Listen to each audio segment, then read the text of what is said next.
TV9 Bharatvarsh पर UP का सबसे बड़ा सत्ता सम्मेलन हुआ तो देश के सबसे बड़े राज्य के कई बड़े नेताओं के साथ AIMIM के fire brand leader Asaduddin Owaisi भी पहुंचे।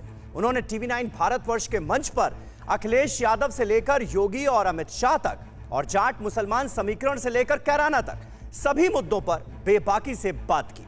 TV9 सत्ता सम्मेलन में ओवैसी का बड़ा बयान, समाजवादी पार्टी और बीजेपी में कोई अंतर नहीं, हम खुद को जिताने के लिए चुनाव लड़ रहे हैं।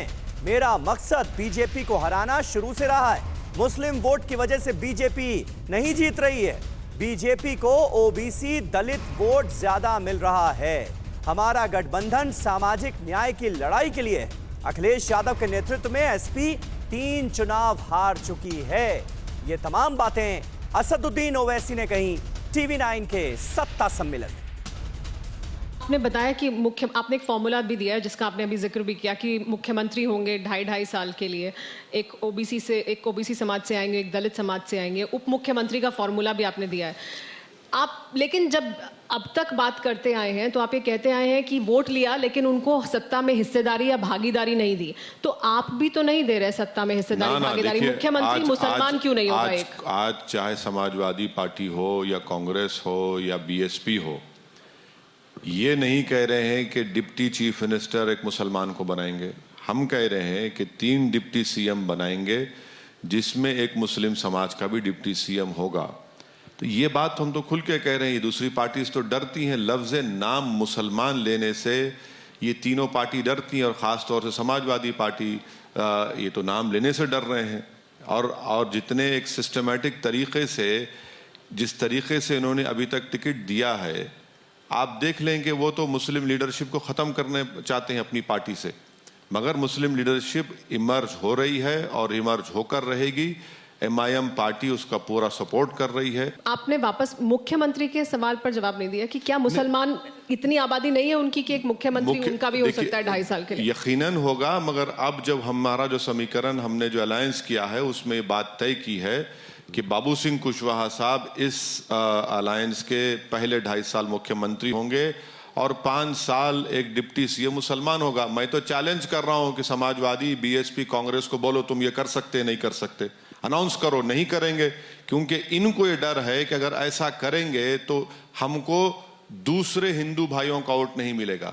आज भी आपको कह रहा हूं कि हिस्सेदारी की हमारी लड़ाई है और हिस्सेदारी की लड़ाई जारी रहेगी। और हिस्सेदारी की लड़ाई में डिप्टी सीएम भी है, जिसका पहले जिक्र हमारी पार्टी से हमारे आसिम वक़ार साहब ने मीडिया में किया, पार्टी की इजाजत से किया था। ओवैसी साहब, तो और सुनिए, आपका मकसद क्या है? भारतीय जनता पार्टी को हराना या उसे जिताना? मेरा मकसद भारतीय जनता पार्टी को हराना हो तो शुरू दिन से रहा है। तो ये कह रहे हैं कि जो आपकी राजनीति है उससे वो जीतेगी। नहीं हेमंत साहब, ये मकसद जनसंघ से यही मकसद रहा है। ये मकसद जनसंघ से रहा है। ये मकसद और पुख्ता उस वक्त हुआ जब हम 14 साल के थे, हमारे घर के सामने आकर नारे लगाते थे कि मुसलमान खबरस्तान या शमशान। उस वक्त से हम देख रहे हैं, मगर इसका यह मतलब तो नहीं निकलेगा ना कि मैं दरी बिछाऊंगा, मैं इनके पैरों के पास पड़ा रहूंगा, गुलामी इनकी करूंगा और ये डरा डरा कर हमसे वोट हासिल करेंगे और मुझे इंसाफ नहीं करेंगे।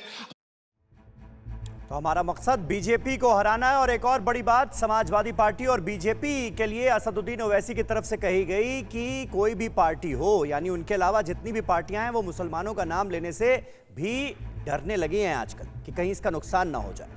कोरोना धर्म नहीं देखता, जात नहीं देखता, अमीर गरीब ऊंच नीच नहीं देखता। कोरोना सिर्फ मौका देखता है, लेकिन आप उसे मौका मत दीजिए। बस इतना कीजिए, जब कभी दफ्तर से बाजार से घर लौटिए तो इतना ख्याल जरूर रखिए कहीं आपके साथ कोरोना आपके घर तो नहीं जा रहा। भूलिए मत, कोरोना अभी जिंदा है।